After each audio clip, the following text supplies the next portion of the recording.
L'autorité européenne de sécurité des aliments, l'EFSA, vient de publier son rapport sur les résidus de pesticides dans les aliments au sein de l'Union européenne. Il est disponible sur son site internet efsa.europa.eu.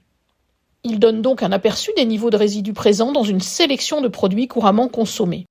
Au total, ce sont plus de 87 000 échantillons alimentaires qui ont été prélevés dans l'Union européenne et l'analyse de leurs résultats montre que plus de 96% des échantillons se situent dans les limites autorisées par la loi. Un contrôle spécifique sur à peu près 14 000 échantillons dans le cadre d'un programme de contrôle coordonné montre que sur les 12 produits alimentaires prélevés au hasard, presque 98% se situaient aussi dans les limites légales.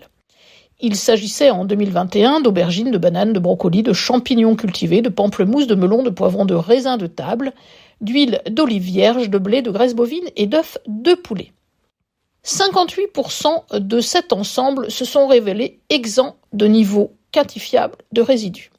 À peu près 40% contenaient un ou plusieurs résidus à des concentrations inférieures ou égales au niveau autorisé, ce niveau étant plus connu sous le nom de limite maximale de résidus ou LMR.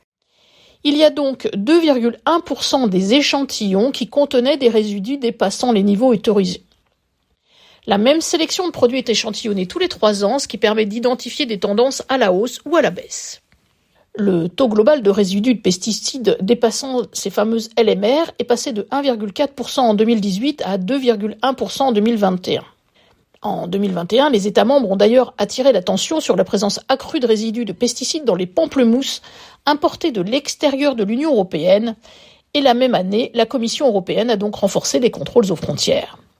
Outre les données normalisées et comparables collectées dans le cadre du programme coordonné par l'Union qui s'appelle le MACP, le rapport annuel de l'EFSA comprend des données collectées dans le cadre des activités de contrôle nationales menées par les États membres ainsi que par la Norvège et l'Islande. Les résultats de ces programmes de surveillance constituent en effet une source d'information précieuse pour estimer l'exposition alimentaire des consommateurs de l'Union européenne aux résidus de pesticides. Dans le cadre de son analyse des résultats, l'EFSA a réalisé une évaluation du risque alimentaire. Cette année, pour la première fois, une évaluation probabiliste pilote a également été introduite sur un sous-ensemble de substances. Le rapport suggère qu'il est peu probable que les denrées alimentaires analysées en 2021 présentent un risque pour la santé des consommateurs. Néanmoins, le rapport contient un certain nombre de recommandations visant à accroître l'efficacité des systèmes européens de contrôle des résidus de pesticides, des éléments importants comme on a pu le voir sur les pamplemousses. À la semaine prochaine.